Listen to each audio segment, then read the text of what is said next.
ఇవే ఇవే జీవన తరంగాలు, ఇవే ఇవే జీవన తరంగాలు, జీవన తరంగాలు.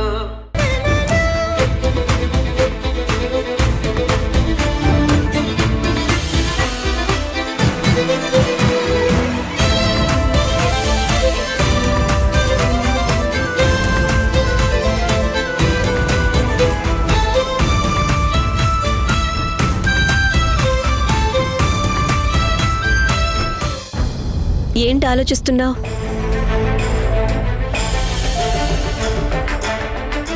నీలో ఉండాల్సిన నేను బయటికెందుకు వచ్చానని ఆలోచిస్తున్నావా? ఇప్పుడు ఆ డ్రైవర్ మొహంలో కనిపించిన ఆనందం నీలో ఎప్పుడైనా కనిపించిందా?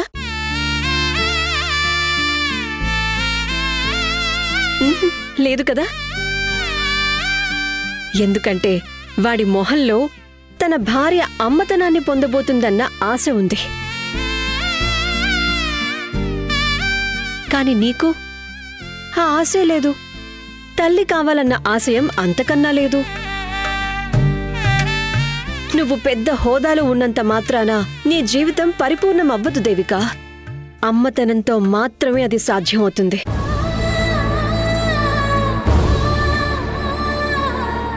నీకు డబ్బు, హోదా, సొసైటీలో పరపతి అన్నీ ఉన్నాయి. కాని నీ మనసు నిండా నిరాశే ఉంది. నువ్వు గడప దాటితే నీకు ఎన్నో చేతులు సెల్యూట్ కొడతాయి. కాని నీకంటూ కష్టం వస్తే కన్నీళ్లు తుడవడానికి, నీ తల మీద చెయ్యేసి ఓదార్చడానికి ఒక్క చెయ్యి కూడా లేదు. నీ ఇంట్లో నీకోసం ఎదురుచూసే కన్నులే లేవు. నీ కళ్లల్లో సంతోషం చూడాలనుకునే మనుషులూ లేరు. ఇంకెందుకు ఈ జీవితం? ఎవరికోసం ఈ జీవితం? అమ్మతనం లేని ఆడదాని జీవితం నిస్సారంగా ఉన్న ఎడారితో సమానం. ఆ లోటు తీర్చుకోవాలని ఒక్కసారైనా ఆలోచించావా? చిన్నపిల్లల కేరింతలు వినపడే ఇల్లు బృందావనంతో సమానమంటారు. మరి నీ ఇంటిని బృందావనంగా ఎప్పుడు మార్చుకుంటావు?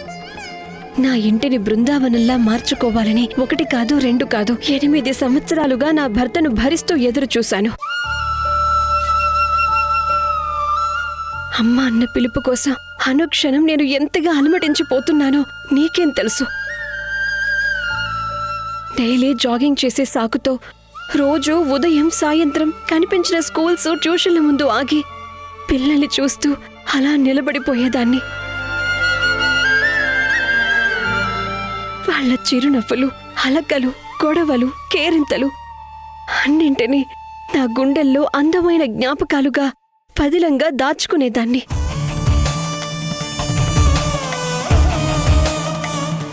నా ఒంటరితనాన్ని మర్చిపోయేదాన్ని. వారానికి ఒక ఈట్ రైడ్ అంటూ కావాలని స్కూల్స్కి వెళ్లేదాన్ని. అక్కడ పిల్లల్ని చూస్తూ నాకు పిల్లలు కలగలేదన్న నిరాశని చెరిపేసుకునేదాన్ని. ఆయనకి నా ఉద్యోగం, ఆదాయం కనపడేది తప్ప నా మనసులో ఉన్న వెలితి కనపడేది కాదు. అందుకే ప్రేమ లేని చోట, మనిషిని అర్థం చేసుకుని మనిషి లేని చోట ఉండటం కన్నా ఒంటరిగా ఉండటమే మేలనుకుని వచ్చేశాను. నీ భర్త మారుతాడేమోనని ఇంకొన్ని రోజులు ఎదురు చూసుంటే మార్పు కనబడేదేమో. అప్పటి వరకు చూసింది చాలనిపించి వచ్చేశాను. అయినా నేనేమీ తెగదంపులు చేసుకుని రాలేదు. ఆయనకి దూరంగా ఉంటే మారుతాడేమోనన్న ఆశతోనే వచ్చాను. మనిషి మారితే నా విలువ తెలుసుకొని తప్పకుండా వస్తాడని ఎదురు చూస్తున్నాను. ఆ దూరం శాశ్వతమైతే నీ ఆశ అడియాస అవుతుంది కదా. ఇది ఆలోచించావా? నీకు పిల్లలు కావాలనుకున్నప్పుడు ఎన్ని సంవత్సరాలైనా ఎదురు చూస్తూ అక్కడే ఉండాలి. కాని నీ అహంకారంతో బెట్టు చేసి భర్తని దూరంగా పెట్టి ఒంటరితనం గొప్పది అని ఒక మునిలా వైరాగ్యంతో చెప్తున్నావు. ఇది కరెక్ట్ కాదు దేవిక. అహంకారానికి పోయి నీ కాపురాన్ని కూల్చేసుకోకు. వయసైన తరువాత కూడా నీకు నీ బిడ్డ జ్ఞాపకాలు మిగలాలి అంటే నువ్వు నీ భర్తతోనే ఉండాలి.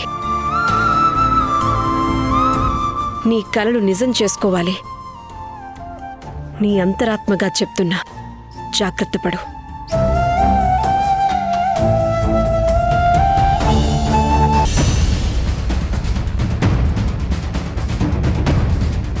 ఏమే పుష్ప వచ్చింది చూడు. ఏమ్మా ఒక్కదానివే వచ్చావు? అల్లుడు గారు రాలేదా?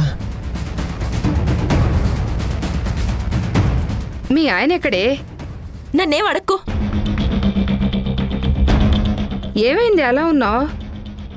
నేను రాత్రంతా నిద్రపోలేదు. గొడవైంది. గొడవ ఎందుకు? గొడవ ఒక్కటే కాదు, కొట్టడానికి కూడా వచ్చారు. అతనెవరో నిన్ను కొట్టడానికి? కడుపుతో ఉన్న అమ్మాయిని కొడతాడా? చేతులు ఎలా వచ్చాయి అతనికి? రాత్రే ఫోన్ చేయాల్సింది, వచ్చి అడిగేవాళ్ళం కదా. నువ్వు కాసేపు ఆగుతావా? అసలు ఏమైందమ్మా? రోజు లేటుగానే వస్తారు. అడిగితే వర్క్ బిజీ అంటున్నారు. అంత బిజీ దేనికో? గడియ రెక్క ఉండదు, గవ్య సంపాదన ఉండదు. అంతగా రాత్రి పగలు డ్యూటీ చేస్తే వచ్చినా డబ్బులు లేవంటాడు. డబ్బులు తీసుకురాకపోయినా పర్వాలేదమ్మా, ఓ అచ్చటా ముచ్చటా ఉండదు. కాసేపు మాట్లాడదామని పలకరిస్తే ఉలుకు పలుకు ఉండదు. ఆఫీస్లో పని ఎక్కువైంది, రెస్ట్ తీసుకోవాలి అంటుంటారు. నా పరిస్థితి ఆ ఇంట్లో వంట మనిషిలా అయిపోయింది. ముందే నాకు అతని మీద డౌట్ వచ్చింది. ఏదో గవర్నమెంట్ జాబు, అది ఇన్కమ్ ట్యాక్స్ డిపార్ట్మెంట్ అంటే రెండు చేతుల సంపాదన ఉంటుందని మీ నాన్నే చేశారు. ఒక్కొక్కరు ఒక్కొక్క రకంగా ఉంటారమ్మా. కొందరేమో ఎక్కువగా మాట్లాడరు, ఇతర విషయాలు పట్టించుకోరు. సిన్సియర్ కావచ్చు అనుకున్నా, పెళ్ళయ్యాక ఎలాగైనా మారతాడులే అనుకున్నా. నాకేం తెలుసు? ఈ విషయం వదిలేయమ్మా. ఏమే అమ్మాయి కాఫీ ఇవ్వు. నాకేమొద్దు. సరే, కాసేపు రెస్ట్ తీసుకో. నేనింకక్కడికి వెళ్ళను, ఇక్కడే ఉంటాను. ఏమంటున్నావమ్మా? నేను అక్కడికి వెళ్ళను నాన్నా. ఆయన చూస్తేనే భయమేస్తుంది, ఏడుపొస్తుంది. అయ్యో దేవుడా, పెళ్ళై ఏడాది కూడా కాలేదు, అప్పుడే వెళ్ళంటే ఎలాగే? పెళ్ళయ్యాక భర్తతోనే ఉండాలి. ఎందుకు కొట్టడానికి మీది మీదకొచ్చారో మేము అడుగుతాంలే. ఆయనకి చెప్పకుండా సైట్ తీసుకున్నాం కదా, అందుకే ఆ కోపమంతా. నీ పేరుతో తీసుకున్నాం, మీ నాన్న డబ్బులిచ్చారు, తనకెందుకు చెప్పాలి? మూరెడు జాగ కొనే స్తోమత లేదు గాని ముక్కు మీద కోపం ఉంది. అప్పడంగా అత్తింటి వాళ్ళు ఇచ్చారని సంతోషించాల్సింది పోయి ఇలా కోప్పడతాడా? ఇన్ఫార్మ్ చేయకుండా సైట్ ఎలా తీసుకున్నారని ఆఫీస్లో వాళ్ళ బాస్ సీరియస్ అయ్యారట. ఆ కోపం నా మీద చూపిస్తున్నారు. అదంతా డిపార్ట్మెంట్ రూల్. ఇంటిమేషన్ ఇవ్వలేదని అడగొచ్చు. ఆఫీస్ వరకే అది బాస్. పర్సనల్ మ్యాటర్స్లో తలదూర్చడానికి అదెవరు? మొగుడిని వదిలేసి వచ్చిన ఆడది, అది విలువల గురించి చెప్పడం. దానికి ఆయన నన్ను కొట్టడానికి రావడం. ఎంక్వైరీ అని పగలు రాత్రి దాని చుట్టూ తిరిగి అది ఆడించినట్టు ఆడుతున్నారు. ఇదేం కర్మండి మనకు? రాత్రి 12:30కి దాంతో కలిసి ఒకటే కారులో వస్తున్నాడమ్మా. ఆ టైం వరకు డ్యూటీ చేయడానికి ఏముంటుందండి? వీళ్ళదేమన్నా పోలీస్ డిపార్ట్మెంటా? మంచి సంస్కారం ఉన్న అబ్బాయి, ఏ చెడు అలవాట్లు లేవని చెప్పారు. ఇప్పుడు చూడండి, కర్మ కాకపోతే ఈ సత్సంగుల సత్యం నాణానికి ఒకవైపే అన్నమాట. జీవన తరంగాలు. నీతి నిజాయితీ అని. అవునవును, చాలా డిసిప్లిన్గా సైలెంట్గా సార్ చేతికి మట్టి అంటకుండా అన్నీ చక్కబెట్టుకోగల నేర్పరి. దేని గురించి మాట్లాడుతున్నారు మీరు? ఏం లేదు, కోటి సెకండ్ హ్యాండ్ స్కూటర్ తీసుకుంటే ఆ రోజు మేడం ఎంత పెద్ద వార్నింగ్ ఇచ్చారు. ఎందుకు ఈ తలనొప్పి పని? అసలు బండి తీసుకురావడం మానేశాను సార్. మరి వెనక్కి ఇచ్చేసావా? చూడాలి, ట్రాన్స్ఫర్ వస్తే అక్కడికి తీసుకువెళ్తాను, లేదనుకోండి రిటర్న్ ఇచ్చేస్తాను. బండి కోసం జాబ్ అయితే పోగొట్టుకోలేను కదా సార్. బండి మీ భార్య పేరుతో రిజిస్ట్రేషన్ చేయించు. మీ భార్యకి డబ్బులు ఎక్కడి నుంచి వచ్చాయని అడుగుతారు కదా సార్. భార్య పేరు మీదే కదా, ఎందుకు తెలుస్తుంది? ఎవరికి తెలుస్తుంది? ఒకవేళ తెలిస్తే? తెలియకుండా ఎలా ఉంటుంది? అదేమన్నా సైటా? పేపర్స్ బీరువాలాకలో దాచుకోవడానికి బండి వేసుకుని తిరిగితే తెలియకుండా ఉంటుందా? నాకు చెప్పకుండానే నా భార్య బండి తీసుకుందని చెప్పు. ఏం సత్యం, అంతేనా?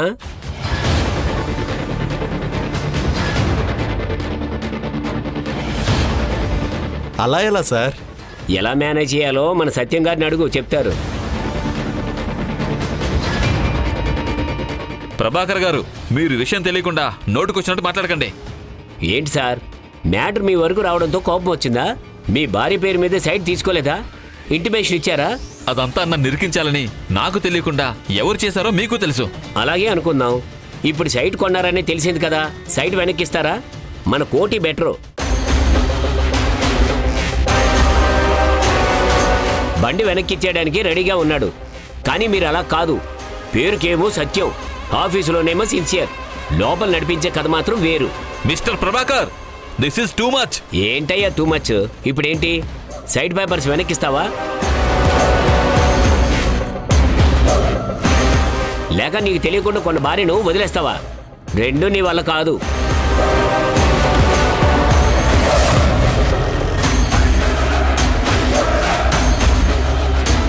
కోటి, బండిని నీ భార్య పేరు మీదే ట్రాన్స్ఫర్ చేసుకో. ఏమవుతుందో నేను చూస్తాను.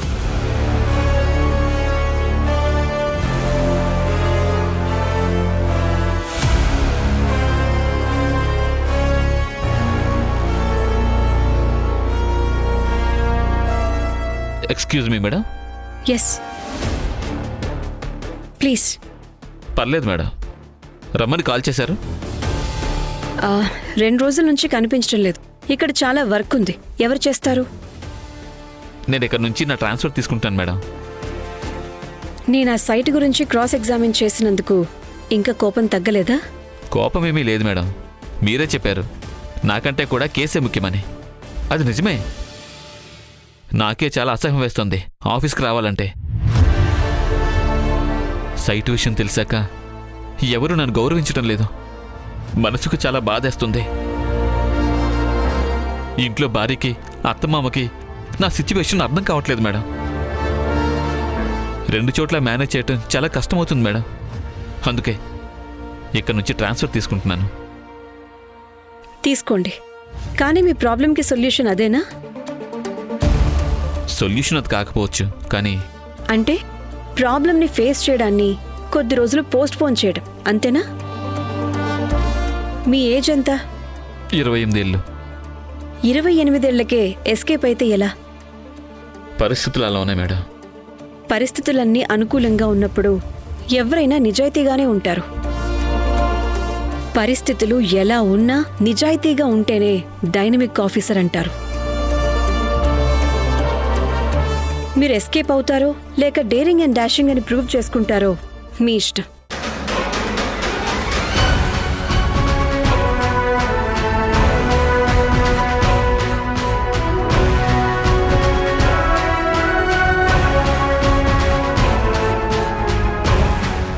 మేడం, ఏదో పనుందని పిలిపించారు.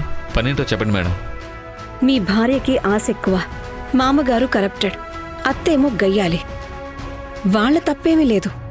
ఎక్కువ మంది అలాగే ఉన్నారు సొసైటీలో. ఇక వీళ్ళని వాడుకొని నీలకంఠన్ నిన్ను టార్చర్ చేస్తున్నాడు. దానికి నువ్వు ట్రాన్స్ఫర్ తీసుకుని పారిపోవడం సొల్యూషన్ కాదు కదా. ఇక్కడే ఉండి పోరాడి అతనికి బుద్ధి చెప్పాలి. అలా కాదని ఇంకో చోటికి ట్రాన్స్ఫర్ తీసుకుని వెళ్ళిపోతే అక్కడ కూడా నీలకంఠం లాంటి లిటిగేషన్స్ పెట్టే పెద్ద మనుషులు ఉంటారు. అప్పుడు ఇలాగే పారిపోతారా? లేక ఎక్కడున్నా మీ నిజాయితీని చెక్కు చెదరనివ్వకుండా కాపాడుకోవడానికి నిలబడతారా? అది మీరే డిసైడ్ చేసుకోండి. నేను ఒకటి అడుగుతాను మేడం, మీరు ఫ్రాంక్గా చెప్పండి. అడగండి. మీకు నా నిజాయితీ మీద నమ్మకం ఉందా? ఉంది. ఈ సైట్ వ్యవహారంలో నాకు ఎటువంటి సంబంధం లేదని మీరు నన్ను పూర్తిగా నమ్ముతున్నారా? నమ్ముతున్నాను. I know you are feeling better now. It's fine madam, now I'm relaxed. ఇప్పుడు చెప్పండి. లెక్చరర్ ప్రమోద్ గారు ఎలాంటివారు? ఆయన చాలా మంచి లెక్చరర్ మేడం. పాఠాలు బాగా చెప్తారు. చూశారుగా ఆయనకి చాలామంది ఫాలోవర్స్. 7 నుంచి 8 బ్యాచ్లు చెప్తారు మేడం. ప్రతి సంవత్సరం మంచి రిజల్ట్స్ వస్తాయి. ఎయిడెడ్ కాలేజీలో పనిచేస్తూ ఇంట్లో ట్యూషన్ చెప్పటం రూల్ ప్రకారం తప్పు కదా. ట్యాక్స్ పే కూడా ప్రాపర్గా చేయలేదట. పిటిషన్ వేశారని డైరెక్టర్ ఫోన్ చేశారు. ఈజీగా ఉంటుంది, వీలైతే చేయండిని. అది నిజమే అనిపించింది. ఈ కేసు విషయంలో మీకు నమ్మకం లేదా మేడం? ఈజీ కేసే కదా. Okay madam. మీ అభిప్రాయం చెప్పండి. ఈజీ అండ్ సింపుల్ కూడా. మీరు అనుకుంటున్నంత సీరియస్ ఇష్యూ కాదు మేడం. అందుకే మిమ్మల్ని పిలిపించాను. ఇది చాలా చిన్న కేసు మేడం. ఆయన సంపాదించింది సంవత్సరానికి 2 లేక 3 లక్షలు, మహా అయితే 5 లక్షలు. అయినా చట్ట ప్రకారం 10 లక్షలు ఇన్కమ్ దాటితేనే మనకు అడగడానికి రైట్ ఉంటుంది.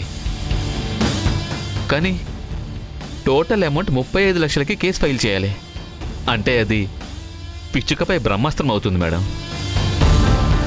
ఎవరినో మోసం చేసో బెదిరించో ఆయన సంపాదించలేదు. జనాల్లో ఆయనకి గౌరవం ఉంది. ఆయన మీద మనం రైట్ చేయడం అనేది చాలా అసహ్యంగా ఉంటుంది madam. You have a point. అంతేకాదు మేడం, మనం రైడ్ అని హడావుడి చేస్తే ఇన్కమ్ ట్యాక్స్కు లెక్కలు సరిచేసి చూపించడంలో బిజీ అవుతారు.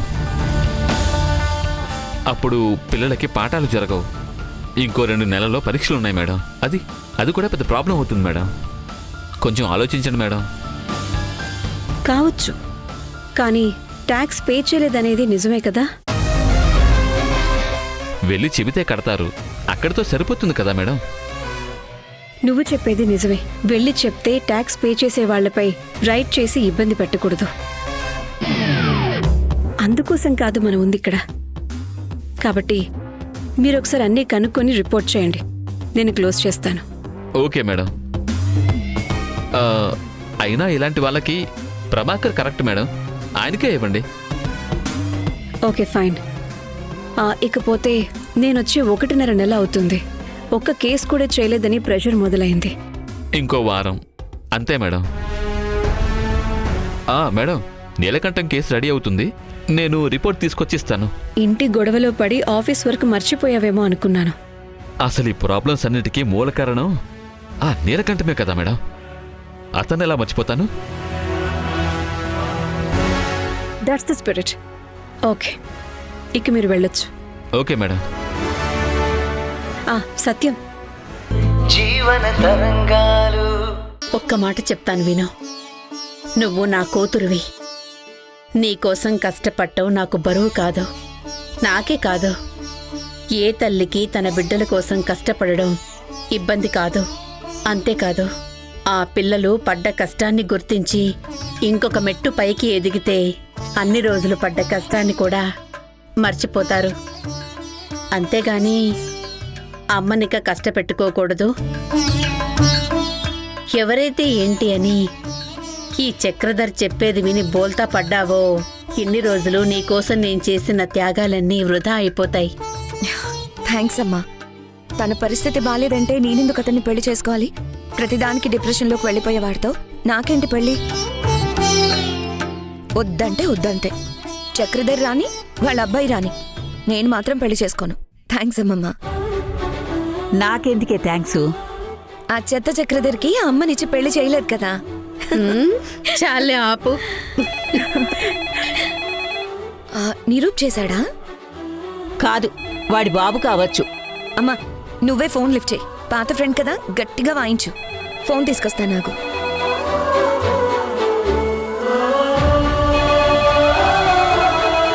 ఇదిగో.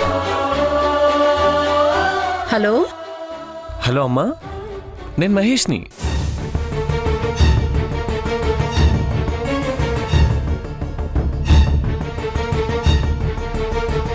అమ్మా, నేను మహేష్ని. అమ్మా, నేను మహేష్ని. రేపే గృహప్రవేశం. నువ్వు కీర్తి వచ్చేయండి, కార్ పంపిస్తాను.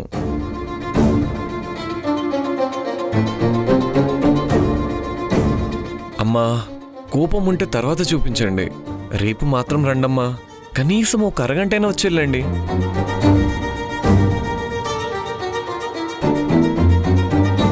హలో అమ్మా, వినపడుతుందా? పక్కన కీర్తి ఉందా?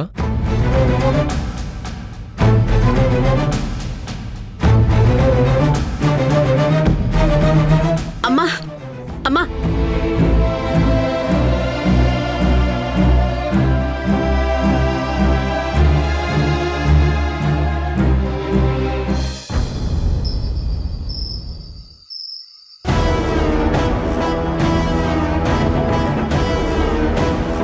టైం సరిగ్గా లేదు ప్రకాష్ గారు. ఆ అసిస్టెంట్ కమిషనర్ ఒక ఆడది. ఈ ఆడవాళ్ళ మైండ్ సెట్టే టిపికల్. చెప్తే వినరు. అవును, చాలా స్ట్రిక్ట్ అంట. ఆవిడ జతకి ఈ శ్రీనివాసాలుడు సత్యం. ఆ సత్యం నేను చేసే అసత్యాలను శోధిస్తూ నన్ను సాధిస్తున్నాడు. ఆమె ఆటకి వీళ్ళ అల్లుడు నాగస్వరం ఊతున్నాడు. ఆమె ఆపకుండా బుస్సలు కొడుతుంది. శ్రీనివాస్ గారు, మీ అల్లుడిని మీరు కంట్రోల్ చేయొచ్చు కదా. అది ఆయన వల్ల కాదులేండి. సార్, మా అల్లుడు జగమండి, ఆర్గ్యూ చేయలేం. పెళ్లికి ముందు చూడాల్సిందే. లైట్ మైండెడ్ అయి ఉంటాయే, ఇప్పుడు ఎంత బాగుండేది. సార్, అల్లుడిగా నిజాయితీపరుడే కావాలనుకుంటాం. కానీ మా అల్లుడు ఆఫీస్లో కూడా నిజాయితీపరుడే. ఏం చేయను? అలాంటివి అడిగి తెలుసుకునేవి కాదు, చెప్పి మార్చేవి కాదు. అయితే ఏమీ చేయలేమంటారు? ఆ దేవిక నా మీద కేసు వేయడానికి నా నీళ్లా తిరుగుతుంది. ఈ పరిస్థితుల నుంచి బయటపడడానికి ఆ చార్టర్డ్ అకౌంటెంట్ భాస్కర్ ఒక సలహా ఇచ్చాడు. మరైతే పాటించండి. అది నర్సింగ్ హోమ్ కడుతున్నారు కదా, దానికి శాంక్షన్ అయింది 200 గజాలే. కట్టింది అటు ఇటుగా 400 నుంచి 500 గజాలు. దాన్ని రెగ్యులరైజ్ చేయించాలని చెప్పారు. అంతేనా? రివైజ్ ప్లాన్ సబ్మిట్ చేయండి.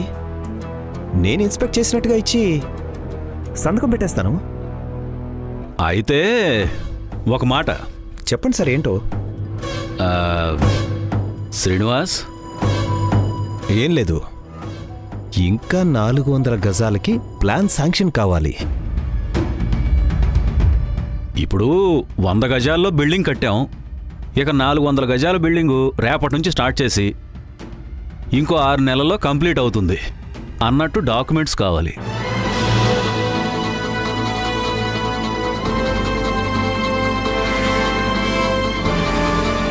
ఎక్కువగా ఆలోచించకండి. రేపు మేం భక్తుల్లో మీ ఆఫీస్కి వస్తాం. మీరు దేవుళ్ళ ఆఫీసులో కూర్చునుంటారు. శ్రీనివాస్ కూడా అక్కడే ఉంటారు. ఆయన చేత్తో ఒక అర్జీ రాయించి ఇస్తాను.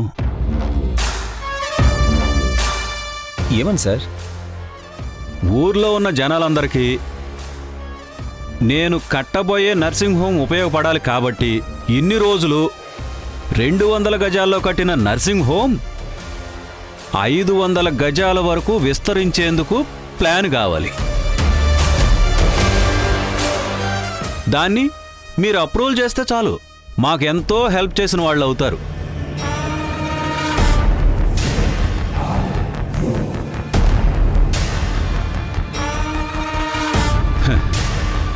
మీరు చేస్తుంది ప్రజాసేవం చేసేయండి. నాకు అర్థం కాలేదండి.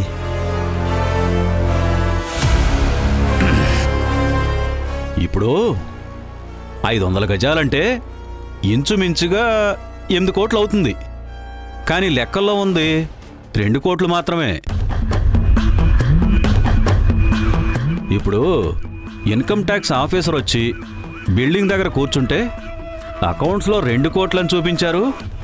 కానీ బిల్డింగ్ వాల్యూ చూస్తే 8 కోట్ల వరకు ఉందని, మిగతా అమౌంట్ ఎక్కడి నుంచి వచ్చిందని అడుగుతారు. ఏం చెప్పను? లెక్కల్లో లేదని నేలను నాకేస్తుంది. 6 కోట్లు 6 కోట్లు ప్రకాష్. దానికి ట్యాక్సు, ఇంట్రెస్టు, పైగా పెనాల్టీ అంటే ఆ బిల్డింగ్ పై ఫ్లోర్ నుంచి గ్రౌండ్ ఫ్లోర్ మీద పడ్డట్టు అవుతుంది నా పరిస్థితి.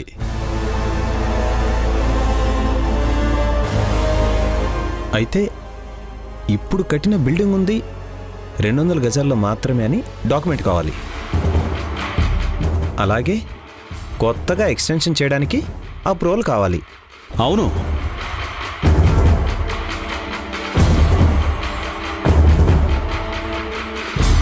అలా చేయలేనండి.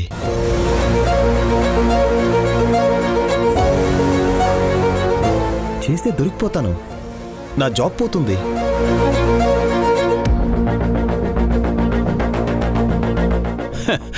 నేనున్నాను కదా ప్రకాష్. కాదనడం లేదు. ఇప్పుడు ఇన్కమ్ ట్యాక్స్ వాళ్ళతో వ్యవహారం. వాళ్ళు డీప్గా ఇన్వెస్టిగేషన్ చేస్తే ఈజీగా దొరికిపోతాం. ప్రాబ్లం అవుతుంది.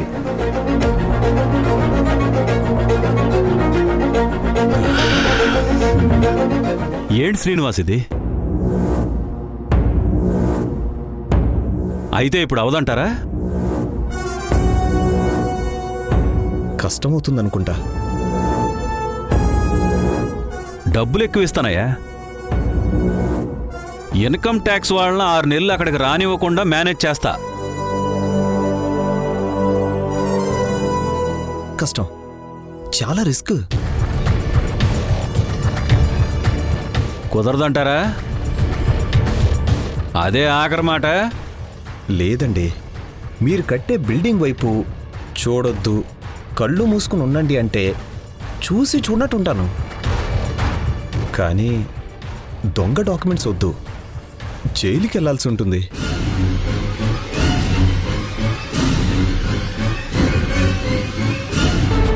అయితే మీరు మీ కూర్చొని వదిలేయండి.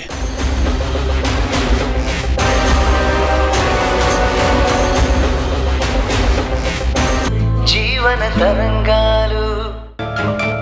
అయినా ఇన్సల్ట్ గా ఫీల్ కావాల్సింది ఆ మహేష్ గాడు. ఈ పరిస్థితికి వీళ్ళెందుకు బాధపడటం? టిఫిన్ ఏం చేసావు? పోయి త్వరగా ఉప్మాకి రెడీ చేయి. అక్కెక్కడుంది? Let me handle this.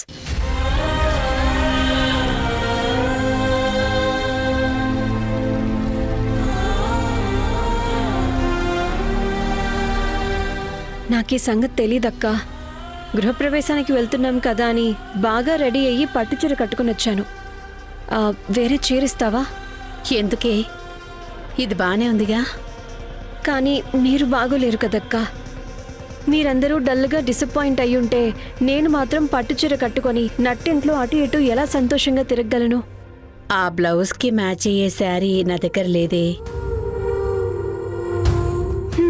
ఈ మూడ్లో కూడా మ్యాచ్ అయ్యే శారీ కోసం నువ్వు ఆలోచిస్తున్నావంటే నువ్వు సూపర్ అక్క. ఫంక్షన్కి వెళ్తే అక్కడ సెంటర్ ఆఫ్ ది అట్రాక్షన్ నువ్వే ఉండేదానివక్క. వాడికి దూరపు కొండలు నునుపు. అమ్మని నిన్ను నోరారా పిలిస్తే వాడి సొమ్మేం పోతుందని. నలుగురు ఆడవాళ్ళం ఇంటి మనుషుల్లా రెడీ అయ్యి అక్కడ తిరుగుతూ ఉంటే వాడింటికి ఎంత నిండుదనం వస్తుండేది. కళకళ్ళాడుతూ ఉండేది. కానీ వాడికి ఇవన్నీ తెలిస్తేనే కదా. సరే కానీ నాకు బ్లౌజ్తో మ్యాచ్ అయ్యే శారీస్ ఇంపార్టెంట్ కాదు, చీర చేంజ్ చేయాలి అంతే. అమ్మ లేచిందా? తెలీదక్కా. బాధతో అమ్మకు నిద్ర పట్టుండదు. రూమ్లో నుంచి ఇంకా బయటికి రాలేదనుకుంటా. ఇంతకీ కీర్తి ఎక్కడా? నేనొచ్చేసరికి డల్గా కూర్చునుంది. కాఫీ చేశాను, టిఫిన్కి రెడీ చేయమని చెప్పి వచ్చాను. అమ్మకి కాఫీ ఇచ్చిరా. మార్నింగ్ 6 గంటల్లోపు తాగే అలవాటు, లేకపోతే తలపోటు అంటుంది. అక్కా, నా మొహం చూసి మాట్లాడు. ఏం తప్పు చేశావని మొహం తిప్పుకున్నావు? నా కొడుకు నన్ను తలెత్తుకోకుండా చేశాడు. పెంచి ఇంత చేసిన వాళ్ళని వద్దని చెప్పడానికి మనసెలా వచ్చింది వాడికి? అలా చెప్పినందుకు వాడు సిగ్గుపడాలి. ఎంతైనా నా కొడుకు కదా. నీ కొడుకే, కానీ నువ్వు కాదు కదా అలా మాట్లాడింది.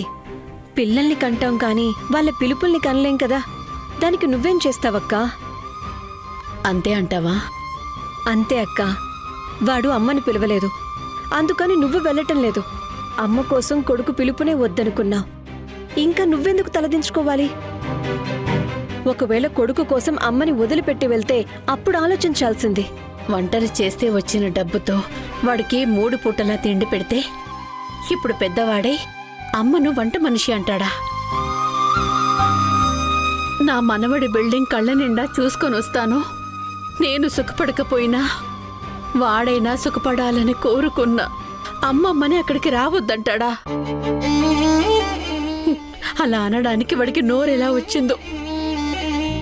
అమ్మమ్మ దీవెనల కంటే మంచి కోరి అంత పెద్ద చుట్టాలెవరు వాడికి? చాలా మంది ఉన్నారక్క. నేను అసిస్టెంట్ కమిషనర్ని కాబట్టి నన్ను పిలిచాడు. డిపార్ట్మెంట్ హెడ్ని కదా, అందుకే మార్నింగ్ వచ్చి ఫంక్షన్ అయిపోయే వరకు ఉండమని చెప్పాడు. పోనీలే, పర్వాలేదు.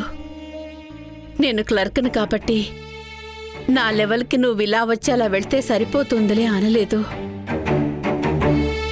కీర్తి నువ్వు రావాలని చెప్పాడు. పర్లేదులే, కీర్తి లెక్చరర్ కదా, ఆ జాబ్కి రెస్పెక్ట్ ఉంది. రెస్పెక్ట్ జాబ్కేనా, మనిషికి లేదా? జాబ్ చూసి కాదు రెస్పెక్ట్ ఇవ్వాల్సింది. వాడి కోసం ఎంతవరకు ఎవరు నిలబడ్డారో అది చూసి రెస్పెక్ట్ ఇవ్వాలి.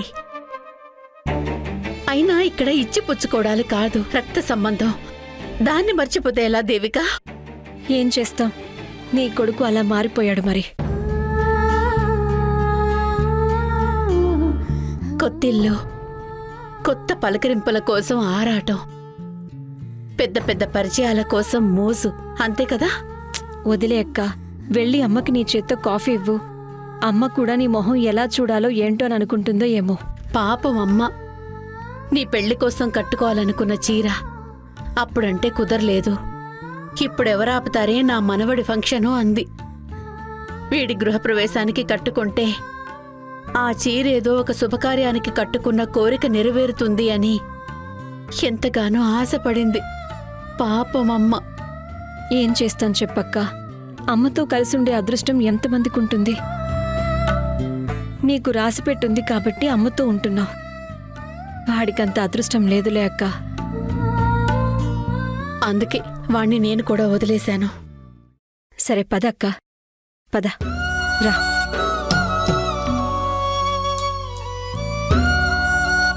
కీర్తి, అక్కకి కాఫీ ఇవ్వు.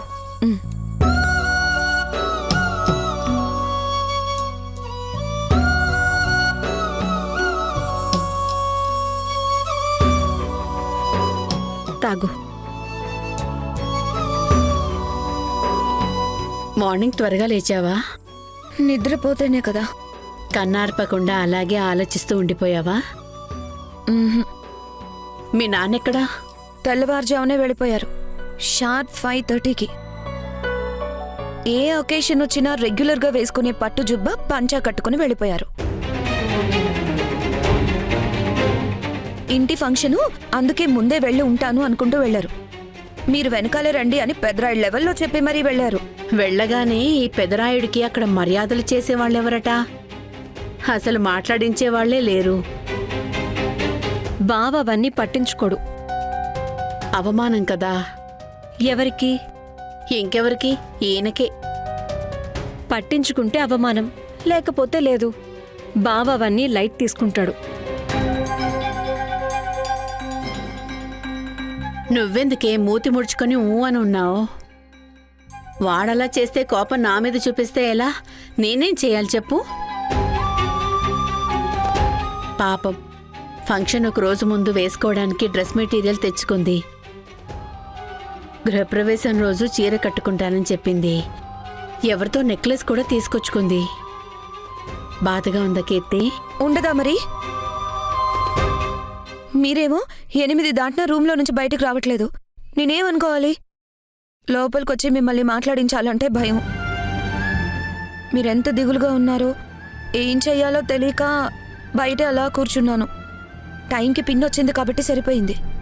నేను నిద్రపోలేదు, కానీ బయటకొస్తే అమ్మకి నా మొహం ఎలా చూపించాలో అర్థం కాక గదిలోనే ఉండిపోయాని. మీ సంగతి సరే, మరి అమ్మమ్మ? నేను వెళ్ళి అమ్మమ్మకి కాఫీ ఇచ్చేసి వస్తాను.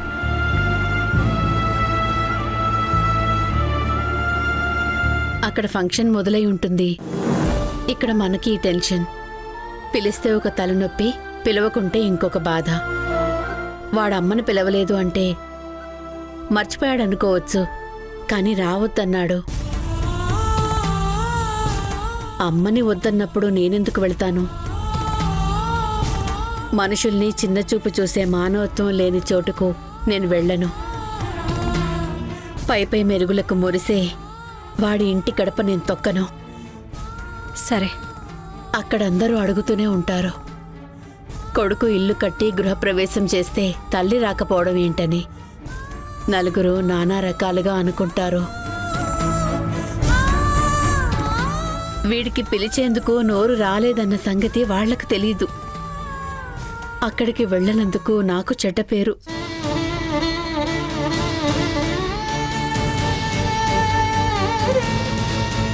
జీవన తరంగాలు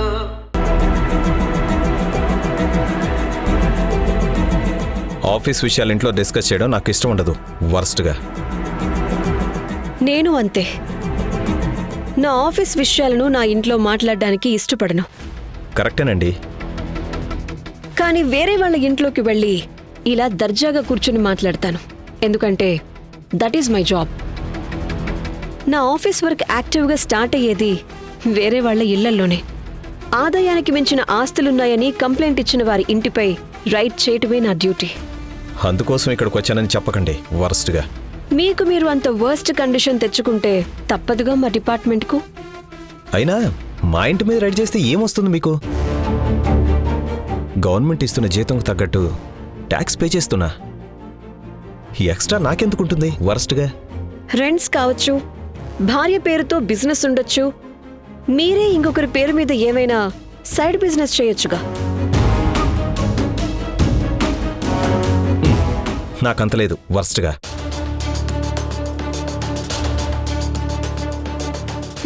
ఇల్లు బాగా కట్టారు. ఎప్పుడో 10 ఏళ్ల కింద కట్టాను. చూస్తే అలా లేదే. బాగా మెయింటైన్ చేస్తున్నాను వర్స్ట్గా. మీ బ్యాంక్ అకౌంట్ ఎక్కడుంది? ఐఎమ్ సారీ, ఆ డీటెయిల్స్ అడగడానికి మీకు రైట్స్ లేవు. ప్రొసీజర్ ప్రకారం నోటీస్ ఇచ్చి అడగొచ్చుగా. అయితే నోటీస్ ఇచ్చి అడగండి, అప్పుడు నేను ఆన్సర్ చెప్తాను. నేను ఒఫీషియల్గా నోటీస్ పంపిస్తే మీరు రూల్ ప్రకారం రిప్లై ఇవ్వాల్సిందే. ఇస్తాను వర్స్ట్గా. కానీ అది ఒఫీషియల్గా రికార్డ్ అవుతుంది. అప్పుడు మీ కండిషన్ చాలా వరస్ట్గా ఉంటుంది. ఆ తర్వాత ఫార్మాలిటీ కోసం విచారించి రిపోర్ట్ ఇవ్వాల్సి ఉంటుంది. అప్పుడు ఏదైనా తేడా వస్తే ఆదాయానికి మించి 100 రూపాయల నోటు దొరికినా మీకే ప్రాబ్లం అవుతుంది. ఆ తర్వాత మీ ఇష్టం. నోటీస్ పంపడానికి డాక్యుమెంట్స్ ప్రిపేర్ చేయించమంటారా?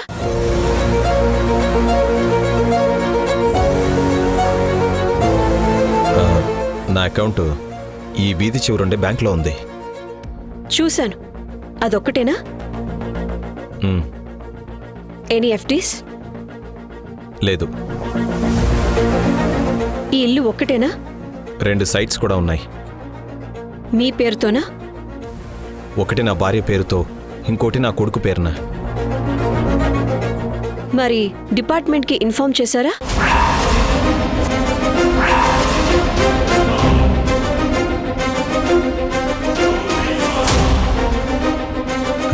నా మీద ఏమైనా కంప్లైంట్స్ ఉన్నాయా? లేదు. మరి ఎంక్వైరీ చేస్తున్నారు, ప్రశ్నల మీద ప్రశ్నలు వేస్తున్నారు. ఒక ఎగ్జిక్యూటివ్ పోస్ట్లో ఉన్న ఆఫీసర్ని మీ ఇష్టం వచ్చినట్టు ఇంట్రాగేషన్ చేసే అధికారం మీకుందా? ఇది ఇంట్రాగేషన్ కాదు, ఇంట్రాక్షన్ మాత్రమే. ఒకవేళ ఇంట్రాగేషన్ చెయ్యాలనుకుంటే చట్ట ప్రకారం ఆ అధికారం కూడా ఉంది. అందుకే నేను అప్పటి నుండి క్వశ్చన్ చేస్తున్నాను, మీరు ఆన్సర్ చేస్తూ వెళ్తున్నారు. అంతే. It's just that. మరి ఇల్లు వెతుక్కుంటూ వచ్చారు? నీలకంఠం మీకు బాగా కావలసిన వారా?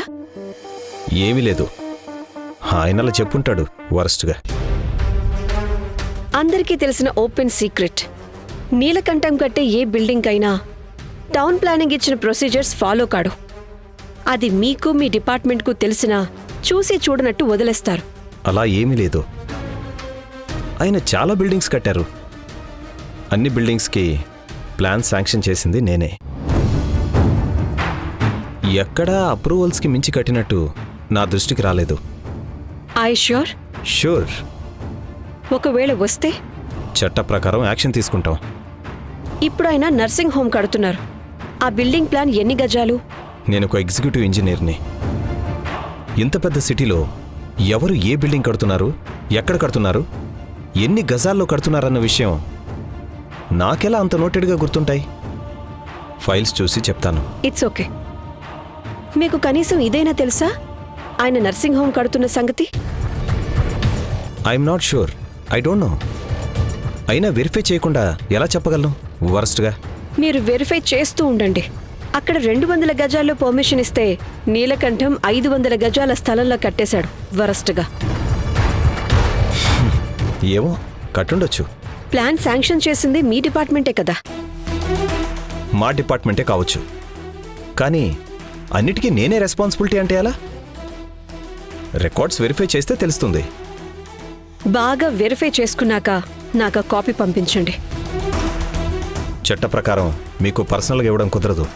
సపోజ్ అదే చట్ట ప్రకారం అడిగితే? అప్పుడు చూస్తా. మీకు ఒఫీషియల్గా లెటర్ వస్తే అది నీలకంఠానికి తెలుస్తుంది. ప్రస్తుతానికి నా టార్గెట్ ఆయన కాదు, మీరొక ప్రభుత్వ అధికారి. పైగా నీలకంఠానికి క్లోజ్ అని టాక్ ఉంది. ఇప్పుడున్న మినిస్టర్కి నీలకంఠానికి మంచి ర్యాపో ఉంది. రేపా మినిస్టర్ ప్లేస్ ఇంకొకరికి వస్తే పాలిటిక్స్లో ఏదైనా జరగచ్చు. అప్పుడు నీలకంఠానికి ఏ దిక్కు ఉండదు. ఇక మిమ్మల్ని ఎవరు ప్రొటెక్ట్ చేస్తారు? సో మీరు లాయల్టీ చూపించాల్సింది నీలకంఠానికి కాదు, జీతం ఇచ్చే ప్రభుత్వానికి. ఒబీడియన్స్ మీకుంటే మీ డిపార్ట్మెంట్ అప్రూవల్ చేసిన బిల్డింగ్ ప్లాన్ పేపర్స్ ఒక కాపీ నాకు పంపించండి. మీరిక్కడికొచ్చి నీలకంఠానికి సంబంధించిన విషయాల గురించి ఆరా తీశారని తెలిస్తే తెలియనివ్వండి. ఒకవేళ తను కలిస్తే మీరే చెప్పండి, నో ప్రాబ్లం. మీరు ఎగ్జిక్యూటివ్ ఇంజనీర్గా ఈరోజు ఒక పొజిషన్లో ఉన్నారంటే అది నీలకంఠం వల్లే. ఈ సంగతి నాకే కాదు, ఈ సిటీ అంతా తెలుసు. మిమ్మల్ని ఆ కుర్చీలో కూర్చుండబెట్టి పవర్ తన చేతుల్లోకి తీసుకొని మీ డెసిషన్స్ అన్నీ తానే తీసుకుంటున్నాడు. మీరు మనసును చంపుకొని ఉద్యోగం చేస్తున్నారు. రేపెప్పుడైనా మీరు నీలకంఠం చెప్పిన మాట వినకపోతే మిమ్మల్ని ఆ ప్లేస్ నుంచి తప్పించి ఇంకొకరిని తెప్పించుకుంటాడు. ఆయన దృష్టిలో మీరు ఇంజనీర్ కాదు, ఆయన అక్రమ నిర్మాణాలకు అప్రూవల్ ఇచ్చే ఇంజనీర్ మాత్రమే. జస్ట్ ఒక యంత్రంలా చూస్తున్నారు మిమ్మల్ని. ఆయన చెప్పు చేతుల్లో ఉన్నంత వరకే మీరా పోస్ట్లో ఉంటారు, అంతే. అలాంటప్పుడు ఏ నమ్మకంతో ఆ నీలకంఠం డీటెయిల్స్ అడుగుతున్నారు? అడగటం నా డ్యూటీ, ఇవ్వటం ఇవ్వకపోవటం ప్రస్తుతానికి మీ ఇష్టం. ఒఫీషియల్గా ఇన్వెస్టిగేషన్ స్టార్ట్ అయ్యాక మీరు ఇవ్వకపోయినా డీటెయిల్స్ అన్నీ నడుచుకుంటూ వచ్చి బోనులో నిలబడతాయి. కానీ అంత దూరం తెచ్చుకోకండి. నాకు మీలాంటి ఉద్యోగులు టార్గెట్ కాదు. నీలకంఠంతో పోలిస్తే మీరు చాలా చిన్న చేప. నాకు తిమింగలాలను పట్టుకోవటం ఇంట్రెస్ట్. మీలాంటి వాళ్ళు నా వలకు చిక్కకుండా జాగ్రత్తగా ఉండండి అని చెప్తున్నాను. అయినా వినకపోతే ఆ భారీ తిమింగలాల్ని వేటాడేటప్పుడు దాంతో ఉండే మీరు కూడా భారీ మూల్యం చెల్లించుకోక తప్పదు.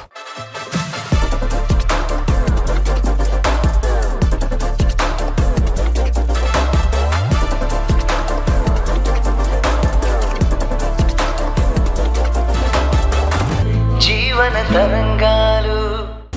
డబ్బు రేపు పొద్దున్నే ఇచ్చి పంపిస్తాను. మీరు ఈ మాట చెప్పాక నాకు చాలా తేలిగ్గా ఉంది. Thanks a lot. ఇప్పుడు నాకు కూడా చాలా హ్యాపీగా ఉందండి. మీరు చాలా స్ట్రిక్ట్ ఆఫీసర్ అని టెన్షన్ పడ్డాను. సరేనండి, నేను వెళ్ళొస్తాను. నీలకంఠం మీకు బాగా క్లోజా?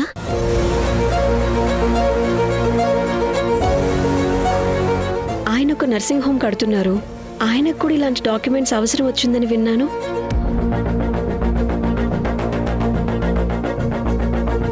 ఆ విషయం నన్నెందుకు అడుగుతున్నారు? ఎందుకంటే డాక్యుమెంట్స్ కోసం నీలకంఠం మిమ్మల్ని కలిశారని చాలా మంది అనుకుంటుంటే విన్నాను. నిజమో కాదో కన్ఫర్మ్ చేసుకుందామని అడిగాను. నేనేమో అప్పు డాక్యుమెంట్లు రాయించిచ్చే డాక్యుమెంట్ రైటర్నా? నాకేం సంబంధం లేదు. అయితే మీ డాక్యుమెంట్ రైట్ కాదు, మరి మీరు అప్పుగా ఇచ్చారా?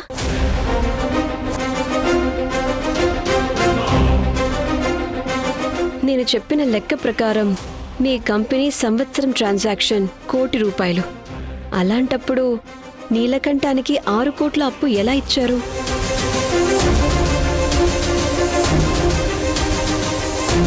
మీరు హెల్ప్ కావాలని పిలిపించి ఇప్పుడు నన్ను హెల్ప్లెస్గా నిలబెట్టి ఇలా కామెంట్ చేయడం కరెక్ట్ కదా.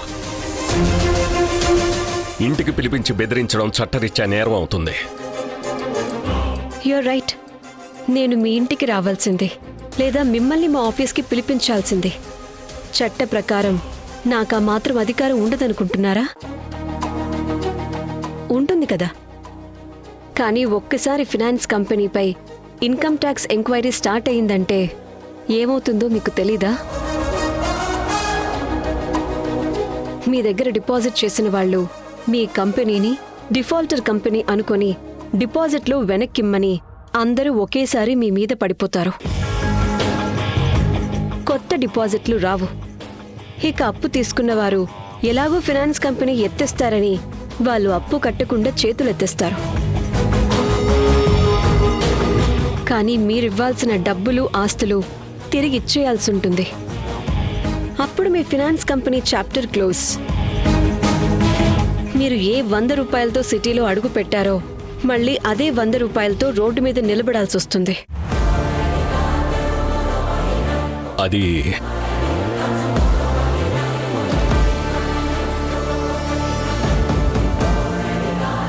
భయపడకండి. నా టార్గెట్ మీరు కాదు. మీది చాలా చిన్న కేస్, డోంట్ వరీ.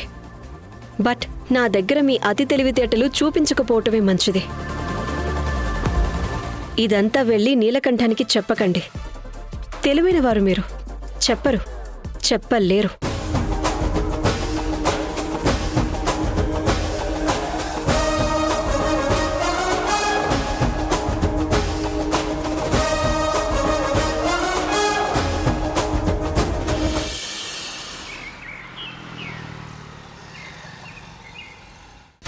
రండి మాస్టర్, కూర్చోండి మాస్టరు, కూర్చోండి.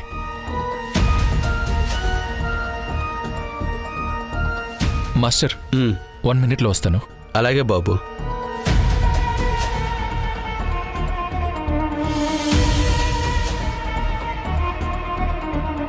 మాస్టర్, కాఫీ తీసుకోండి. థ్యాంక్స్ బాబు.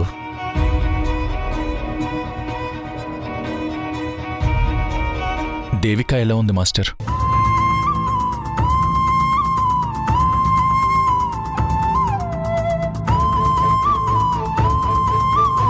తనని కలిసి చాలా కాలమైంది కదా. బాగుంది బాబు. ఇటువంటి చూడు బాబు, నేను ఇక్కడికి ఎందుకు వచ్చానో దేవిక నీకు చెప్పే ఉంటుంది. కాబట్టి స్ట్రైట్గా విషయానికి వస్తాను. చెప్పండి మాస్టర్. మనం ఒక్క పూట వండుకు తినే కూరగాయల కోసం మార్కెట్ అంతా వెతికి వెతికి మనకు నచ్చిన కూరగాయల దగ్గర ఆగి పదే పదే బేరమాడి మరీ కొంటాం. అలాంటిది నా రక్త సంబంధమైన నా మనవరాల్ని మీకు దత్తత ఇవ్వాలంటే నేను ఇంకా ఎంత జాగ్రత్త పడతానో, ఎంత మదన పడుతుంటానో నువ్వు అర్థం చేసుకోవచ్చు. అయిన వాళ్ళు దూరమైతే కలిగే బాధ ఎలా ఉంటుందో నేను అర్థం చేసుకోగలను మాస్టర్. దేవిక విషయంలో నేను ఆ బాధని ప్రతి క్షణం అనుభవిస్తున్నాను. నాకు ఆ దేవుడు వేసిన శిక్ష చాలా పెద్దది బాబు. నా మనవరాలు రమ్య కళ్ళు తెరవగానే నా కూతురు కళ్ళు మూసింది.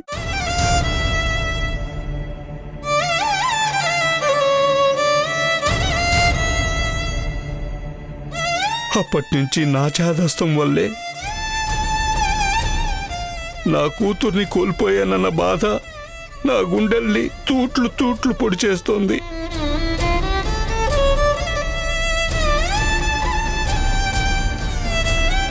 నా బిడ్డ విషయంలో జరిగిన తప్పు నా మనవరాలి విషయంలో జరగకూడదని నిర్ణయించుకున్నాను. అందుకే కూతురు పోయిందన్న బాధను దిగమింగుకొని ఆ పసికందును మాత్రం నా కళ్ళలో పెట్టుకొని పెంచుకున్నాను.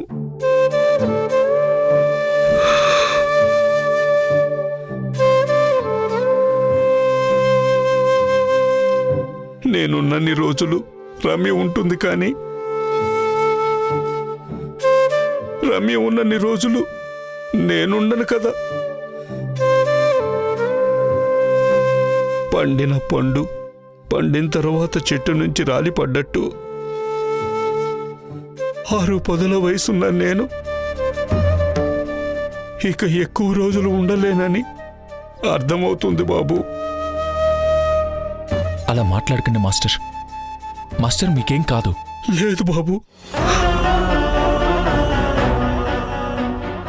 పైనుంచి నా కూతురు భయంగా ఉంది, తొందరగా రా నాన్న అని నన్ను పిలుస్తోంది బాబు. బాధపడకండి మాస్టర్.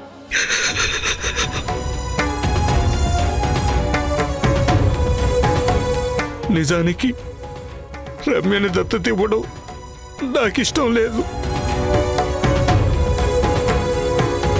కానీ నేను పోయాక రమ్య ఒంటరిగా ఉండకుండా తనకు కూడా ఒక కుటుంబం ఉంటే బాగుంటుందని దత్తతకు ఒప్పుకున్నాను. మీరు తీసుకున్నది చాలా మంచి నిర్ణయం మాస్టర్. తనకంటూ నలుగురు తోడుంటే ధైర్యంగా ఉంటుంది. అవును బాబు, దత్తత తీసుకునే విషయంలో నీ అభిప్రాయం కూడా తెలుసుకుందామని వచ్చాను.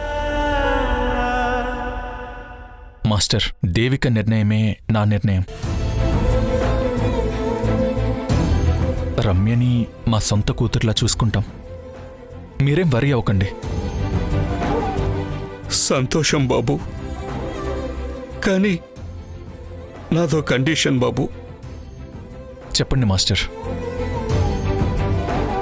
మీ ఫ్యామిలీ గురించి మాట్లాడాల్సి వస్తున్నందుకు నువ్వు తప్పుగా అనుకోకు.